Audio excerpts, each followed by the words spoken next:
మేము కూడా ఇద్దరు ముగ్గురం పోయిన తర్వాత అక్కడ ఉన్న పర్సన్స్కి ఎవరైతే కాంట్రాక్టర్స్ అమౌంట్ ఏమైనా మోహిత్ అని పేరు, ఏంది బాబు ఏంది పరిస్థితి, ఎలా వర్క్ చేస్తున్నారు మీరు, దేనికి చేస్తున్నావు, ఈ దౌర్జన్యం ఏంది అంటే, దౌర్జన్యం చేసేది లేదు మేమే గవర్నమెంట్, మీరు పోలీస్ కాడికి పోతారా, మీడియా కాడికి పోతారా, ప్రభుత్వం కాడికి పోతారా, ఎక్కడ పోతే పోండి, ఈ వర్క్ మాత్రం ఆగదు. And they were fully drunk. ఎవరైతే వచ్చారో ఒక 5-6 మంది ఉన్నారు, ఇంకా వాళ్ళతో సరదాకి సంథింగ్ ఉన్నారు, వాళ్ళు కూడా కంప్లీట్లీ తాగేసి ఉన్నారు, తాగేసి పని చేస్తారు. వాళ్ళకి ఇంత అవసరం ఏం పడింది, నైట్ పూట ఏమంటారు 20-30 బండ్లు తెచ్చుకొని నైట్ పని చేసే అవసరం ఏముంది? మీరు ఒకవేళ లీగల్గా ఉంటే మీరు మార్నింగ్ కూడా చేసుకోవచ్చు పని.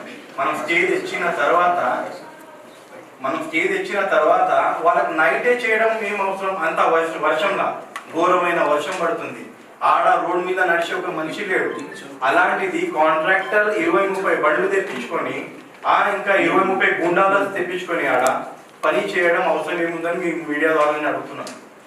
దయచేసి మీరు ఈ మాటని మీరు ఎక్కడ దాకా తీసుకుపోతారు మన ప్రభుత్వానికి చెప్పి, లేకపోతే మీది ఎక్కువ వింటారు, ఎవరైనా మీడియాది ప్రతి ఒక్కరు వింటారు. కావున మీతో చెప్పేది ఏంటంటే, ఏదైతే మా వాళ్ళ భూమి ఉందో వాళ్ళేమైనా ఆక్రమించి వాళ్ళేమంటారు నష్టపరిహారం ఇవ్వకుండా, ఏం మాట్లాడకుండా దౌర్జన్యంగా రోడ్ స్టార్ట్ చేసి రాత్రి ఇవాళ కూడా నడుస్తూనే ఉంది. మసలను ఢిల్లీ పోయి అక్కడ కూడా మాట్లాడి చేసి వచ్చిన తర్వాత కూడా ఏంది ఒక 10 days ఆపిరు, దాని తర్వాత నైట్ వేయడం స్టార్ట్ చేసారు. దయచేసి మీరు ఏం చేస్తారు మా సర్వులకి న్యాయం చేసేటట్లు ఈ ప్రభుత్వానికి ఈ మీడియా ద్వారా నేను సూచించే మీకు అందించే మెసేజ్ ఇదే. Thank you. Unless it's a very big major project, they don't construct themselves. Whichever state the project is there, they give it to them. So since it is in Telangana state roads and buildings department is constructing. So that is their high-handedness. That is why they have brought Hydra. Because center, I don't think Hydra would have come.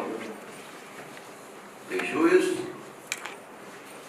as I mentioned, Hydra is supposed to clear any nala or clay, not for going and helping a private contractor.